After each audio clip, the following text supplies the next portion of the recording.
I have been on 239 roller coasters across the world, and today I'll be sharing with you my top 25 favorites. So let's start off with some honorable mentions, some coasters that just didn't quite make it. So first up on this list of honorable mentions is Blue Fire at Europa Park. This coaster is so underrated. People talk about it being like way too tame, and it is a little bit tame, but I kind of just like kind of that floaty feeling. And it's like also like one of the only like smooth coasters at Europa Park. I'll get into that a little bit more later. And yeah, I mean, there's a few pops of airtime, but yeah, and of course that Blue Fire roll is so good. Just the coaster wasn't quite good enough to make the main list of top 25. Lightning Rod at Dollywood is another coaster that just didn't quite make it. In my opinion, I think this ride's pretty overrated. I feel like people talk about how it has all these different versions, and they act like the original version is still how it is, but like, that's not how it is. Like, this is how the coaster is right now. I've only ridden the newest version. It's kind of like, it's like a mid-tier RMC. The like wave turns are all right. The parts that still have topper track are pretty rough. And the quad down's all right. So it's more of like a mid-tier RMC, but it still is a pretty good ride. So, and that element right there, that like off-axis hill thing is so good. So yeah, it just didn't quite make it. Pantherian, formerly known as I-305 or Intimidator 305 at King's Dominion, is, in my opinion, pretty overrated. I don't like the rattling. I don't really like the positive G-force, but the airtime's pretty good. The whip is pretty good, and it's an Intamin Giga Coaster after all, so it is still pretty fun. So that's why I just missed my top 25. Now, without further ado, let's go into my actual top 25 list. Starting the list off at number 25, we have X2 at Six Flags Magic Mountain. X2 is a ride that just the entire time is pure insanity. I can never understand how it's going. So basically, you're hanging off the side of the track while the seats flip. And just like the entire ride, it's just you're flipping. It's like it's kind of janky. So like the whole time it's just totally out of control. Sometimes there's fire effects on as well. In fact, it actually used to have this music that would play while you're on the ride, but unfortunately since then they've taken that out. But yeah, especially on my most recent ride on National Coaster Day, I was in the back row. It was dark out, the fire was on, and it was just insane. Just one thing to watch out for, it is very janky at the end, so you gotta brace for impact. And it's honestly kind of hard to brace, so you just kind of have to take it in. It's a rough ride, but it will definitely get you, but that's what I like about it. It's just so insane. But it just barely made it on the list, but it's still, like I said, it's such a good ride. Next up in our number 24 spot, we have Gold Striker at California's Great America. Gold Striker is another ride that, in my opinion, is just kind of overrated. Like, a lot of people complain about it being really rough, and I actually didn't think it didn't really bother me. I feel like it was like just the right amount of roughness for a wooden coaster, but what I actually didn't like about it was I was a little bit disappointed about the layout, believe it or not. It is definitely still really good GCI layout. Like, it's a great wooden coaster, and that's why, I mean, it's on here, but, like, it's just, I don't know, it's just not quite as good as some of the other ones. But, of course, it is still a great wooden coaster, and that's why it's on here. So, that brings us to our number 23 spot, Millennium Force at Cedar Point. This is the first coaster on our list at Cedar Point, also known as Roller Coaster Heaven. I mean, just look at that. After my first ride, I thought this ride was pretty overrated. But then I got a crazy ride in the rain where if I wasn't looking backwards, if I was looking forwards, the rain would just pelt me and it hurt so bad. But if I'd look backwards, it made it so crazy where I'd have to like dodge the rain and like look backwards. It felt like I was flying, like genuinely. Honestly felt like I was flying more than Fly at Fantasyland, which is, that coaster's literally called Fly, but it was just such a cool experience. I also got the famous Millennium Force night ride. This is just such a fun ride. I think it's actually pretty underrated because a lot of people hate on it. I do agree that it's not the most intense thing in the world, but yeah, that first drop also is crazy. Like, looking backwards, oh my gosh. So, anyways, that brings us to our number 22 spot, Thunderhead at Dollywood. As you may have realized, this coaster is above Lightning Rod at Dollywood, which means this is my favorite coaster at Dollywood. And you know what? It is such a good wooden coaster. I personally like it more than Gold Striker for one reason that you'll see a lot more later on this list especially. I prefer more sustained airtime over small pops. A lot of the times, the small pops on coasters are just, I don't know, they're just kind of uncomfortable. And Gold Striker has a lot of that as well. This coaster has a lot more sustained airtime. So I absolutely love it. Sorry, there's a ringtone going off. Oh my gosh. Anyways, this is just such a good wooden coaster, super fast paced. So yeah, next up we got in our number 21 spot, Magnum XL 200 at Cedar Point. Magnum is one of those rides that some people love and some people hate. Personally, I love it. I mean, it's in my top 25. It's at my number 21 spot, so yeah. But, yeah, it's definitely a little bit violent of a coaster, but it's just so crazy. It is such a fun ride. It's very intense. It takes a lot out of you. You can, only, do it a few times in a day or so. Like, you can't really lap it. It takes a lot out of you. It's kind of like X2. This and X2 are, the only two aero coasters that I actually, really like. So, yeah. So, anyways, that brings us to our number 20 spot, which is another rough ride, Voltron at Europa Park. Yeah, you heard that right. Voltron. So, this is a coaster that a lot of people have above the coaster that is at my number 1 spot. So, the problem I have with it is rough. So, I'll just acknowledge the layout. It's a good layout. That's why it's on here, but it's a great layout. It's just so rough. People talk about, it has a little bit of a rattle. It's kind of weird for a new coaster. No, that feels like an SLC, which if you don't know what that is known to be one of the roughest rides ever. It's just ridiculously rough. It's crazy. I was just shaking around in every direction. It was so bad. It depends on which seat. In some it's better and some it's not. But yeah, there is this cool part right here where it's this turntable and then it goes backwards up a spike. It's not anything too crazy, but it's cool. Also, people talk about it having this crazy theming. I thought the line had good theming, the ride had alright theming, but it's not Velocicoaster or something. Oops, I might have just spoiled one that's a little bit later up. Anyways, one other thing about this, I'm not going to go into full detail here. I'm going to make a separate video about this, but oh my goodness, the workers here were ridiculously rude. I don't know. It's a whole thing. It's just they are really rude, very strict, not good at all. But yeah, and one other thing too, at one point it was so rough on one of my rides when I was in the back row on a wing seat that it literally broke my GoPro almost. It made it all weird, the sensitivity was turned up, so it made it really shaky, and it made it, I don't know, it was and then did this weird glitch thing and then just stopped. I don't even know. That's how rough it was. I've been on aero loopers and it wasn't that bad. So yeah. Anyways, the next coaster, a little bit better of a coaster that I actually like, at our number 19 spot, Accelerator at Knott's Berry Farm. This coaster is known to have one of the best launches on any coaster, and it is my personal favorite launch on any coaster that I've ridden.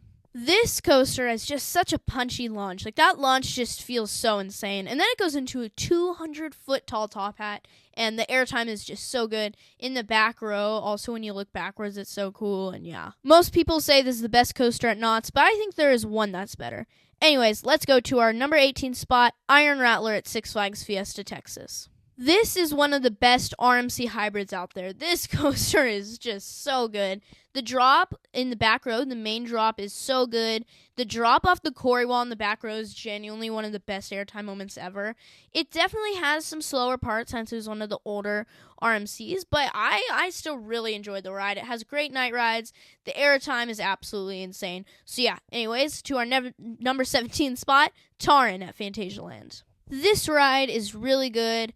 However, unfortunately, it is slightly overrated. Just slightly. I'm very sorry because I know this ride has some really big fans out there. It's just, I don't know. I was expecting this ride to be very, just perfect, magical, just really fun. It ended up actually being my 200th coaster, which is pretty cool. But yeah, I don't know. It didn't really feel as magical as I was expecting. The area of Klugheim totally is. Oh my gosh, Klugheim is so cool. But I don't know. Maybe I was going too fast to really appreciate the theming. That might be kind of stupid. I don't know. It's just, I don't know. It felt a little bit not exactly what I was expecting. Also, one thing you'll learn that I really am not the biggest fan of later, especially, is that, positive G's with a slight rattle, it's alright if it has positive G's, but if it has any rattle, it hurts. I don't know what it is. It's just a really bad combination for my head specifically. But yeah, and this does have a slight rattle. Most people don't really talk about it, but it definitely is a little bit rattly here and there.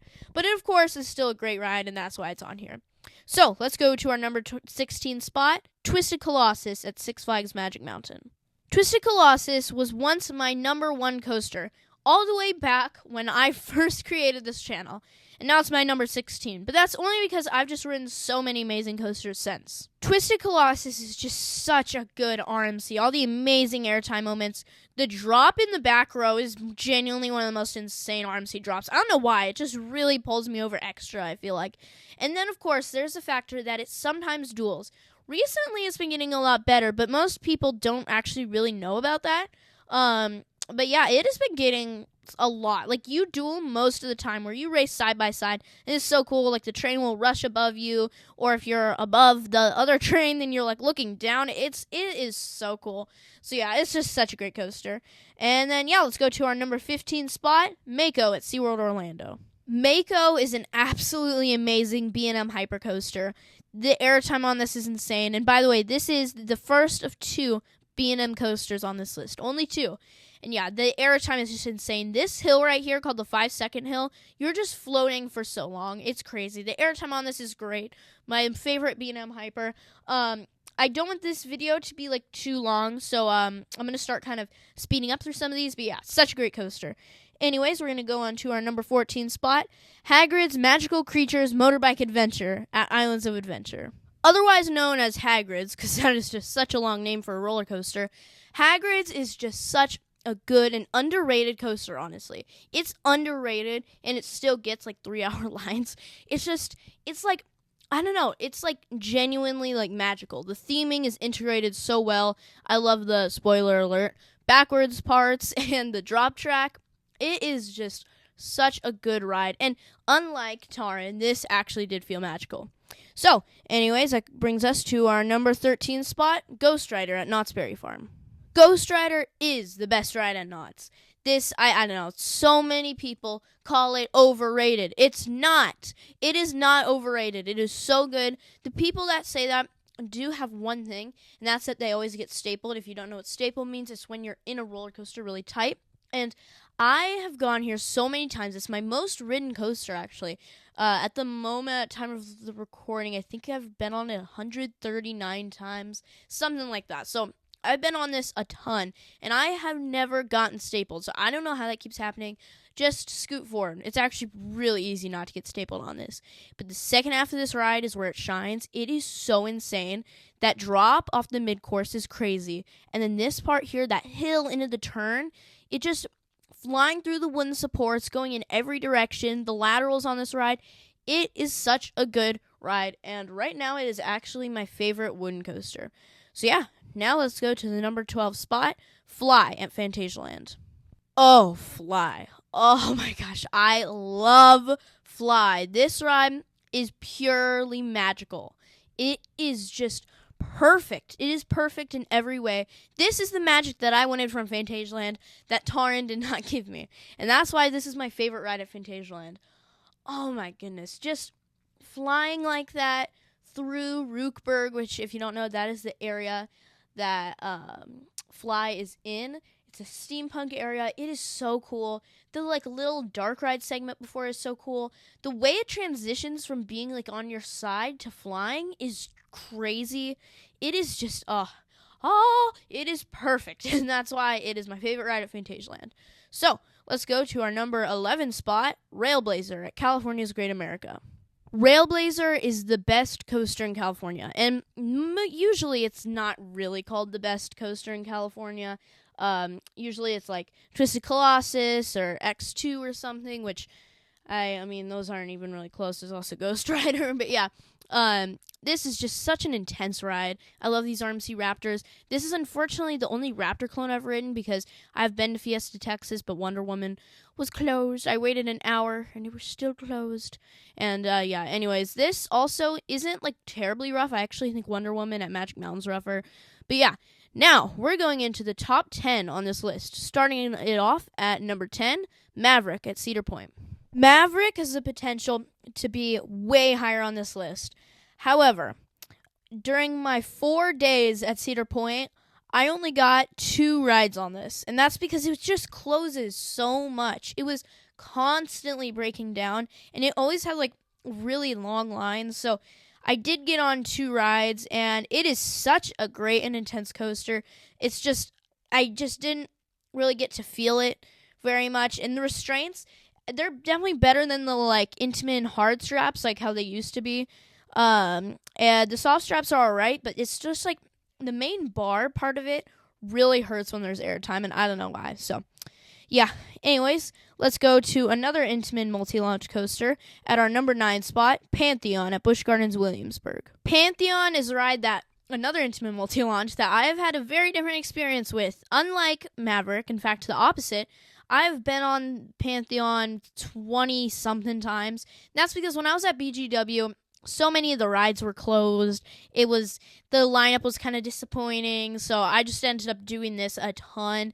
And let me tell you, it is so crazy. The backwards airtime right here is just insane. The drop off the top hat is honestly like amazing. Like, people don't really talk about it. The spike is cool. Yeah, that drop off the top hat is like surprisingly steep. The outer bank is like really just fun and floaty. It's honestly very re-rideable. Unlike a lot of other rides, this doesn't even have the slightest rattle, so I'm able to handle the positive G's. So, let's go to our number 8 spot, Untamed at Wallaby Holland. Untamed at Wallaby Holland is just a truly underrated RMC. This ride is so good. So, I can't remember if I've said this already, but one thing, for some reason, especially on RMCs, it's really uncomfortable for me when there's small, little like pops of airtime. I don't know why. It's just really uncomfortable, especially on RMCs. So, one thing I really appreciate about this, because I also like prefer more sustained airtime, and one thing I really appreciate about this is there's less of a focus on the small hops and more about the sustained airtime, and it is so good. There's like this weird Heartline roll thing at the end, and that's amazing. The entrance sign, the theming is so good. Everything, it's so cool. The like weird inversion, all of it is just a great vibe. I really like it. And another thing that really made the experience amazing, 2 things actually. One was that the workers here were really nice. All of them were very like accommodating with like what row I can go to and all that. It's very different from a lot of the other places in Europe, like Fly and Voltron and stuff. So yeah, and also the second thing is, if you've seen my Wallaby Holland vlog, you know, but I met Coaster Studios while they were filming Coastin' Through Europe Season 4, and that is just so cool. I actually got to ride this with them in some of the, like, off-ride footage that you can see. You can actually see, like, Taylor in the front recording, so Wallaby Holland, I'm still mad that you didn't let me record. Anyways, let's go to our number 7 spot, Fury 325 at Carowinds. Fury 325 is a coaster that has sustained airtime, which, as I told you earlier, I prefer more sustained airtime over, like, just little pops. So this is really nice that it has sustained airtime, and it's, like, sometimes floater, sometimes ejector. The whole ride's just really comfortable. It's just a very good, smooth, enjoyable ride. I actually wish it was higher on this list, but it's like just a few other rides on here that are above this, I just think are a little bit better. So, yeah, and another thing is, this was actually closed during most of my visit. I had, like, 2 full days and, like, 1, like, random, like, 30 minutes at the end of the day. And it was unfortunately closed through most of that. I heard there was something going on with the chain lift motor or something. I don't know. But, which I was kind of surprised by, because I imagined, just like a lot of other B&Ms, this would be reliable. But oh well, it was at least open, and I was actually able to get 12 rides in, which is a lot, but that's because I was just marathoning it in the few hours that it was open. And yeah, it was supposed to be my 100th coaster as well, but it ended up being Copperhead Strike because this was closed. So, anyways, let's go to our number 6 spot, Steel Vengeance at Cedar Point. Going from one ride that doesn't really have any flaws to one that does have a few, Steel Vengeance at Cedar Point is an amazing coaster. It's an elite RMC. It is so good. However, before you guys hate me for this, I don't think it's overrated. It's not exactly my type of coaster. We've gone over that. I'm not a fan of the little small pops of airtime on coasters, and especially on RMCs. And this finale, the whole second half of this ride is just not it. It's not my type of coaster, but I don't think it's overrated because the first half is amazing. It is so good. One other thing though, I don't know why, but specifically on this one, haven't seen this on any other RMCs. The trains, specifically the restraints, have like these weird, like right where my knees were, are these weird little metal bumps, and my knees would hit them the whole time. So, and I ended up with like bruises on my knees, and it hurt. I have no idea what they're there for. There's like no reason. I feel like they were just there to cause me pain, but yeah. Anyways, still an absolutely amazing coaster. And yeah, that's why it's in my number 10. And speaking of that, we are now going into the top 5 favorite coasters. And these are all just elite. All of these coasters on here are amazing. So let's go to our number 5 spot, Expedition G-Force at Holiday Park. Expedition G-Force is just so good. This ride has sustained airtime. Finally, sustained airtime, and it's honestly ejector. It's just all around such a good ride. There's so many moments of it. If I were to nitpick, I would say the overbank turns are kind of annoying because there's a lot of them and they're not very forceful. Like there's no like positive G's or anything. But yeah, that's like just I'm just nitpicking on that. This ride is still so good. I know some people wouldn't have it this high, but I don't know. I just really liked this ride. I like its setting too. It kind of like goes over a forest. It's pretty cool. So yeah. Now we'll go to our number 4 spot, Iron Gwazi at Busch Gardens, Tampa.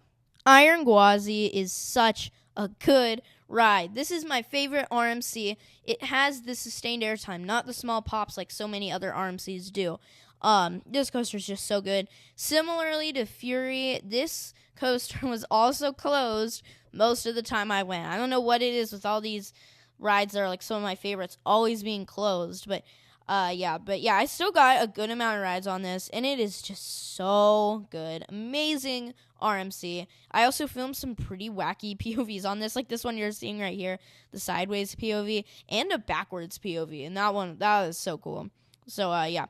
So now let's go to our number 3 spot, Conda at Walibi, Belgium.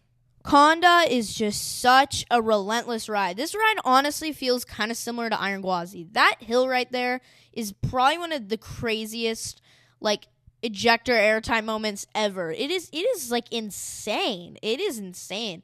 This part right here, a little non-inverting cobra roll. It's weird. It's not great, but it's a good kind of rest break. The ride does have some small airtime pops at the end, but it's not as bad as the other ones because this one doesn't have RMC trains, so it's more comfortable. It is just everything about this ride, like I said, it feels like Iron Gwazi. Like, it is just relentless. It is insane the entire ride, but it's more comfortable than Iron Gwazi. So I think that's honestly why I prefer it. And I feel like that one first airtime hill is just so insane that it just also makes it better. So yeah, and I was also able to film backwards and sideways POV. That backwards one is so cool. It's always fun when theme parks have actually good like on-ride filming policies. Anyways, yeah, this is just absolute Intamin perfection. However, it is not my favorite Intamin, as we'll find out with our number 2 spot, Velocicoaster at Islands of Adventure. Velocicoaster is my favorite Intamin, and I wish I had a better POV to show you guys. This is all we got.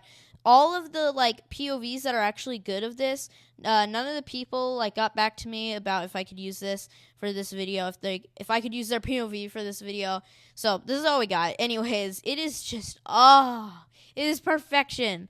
It is like absolute Intamin perfection. It's not anything too crazy. Like the first half is actually pretty tame.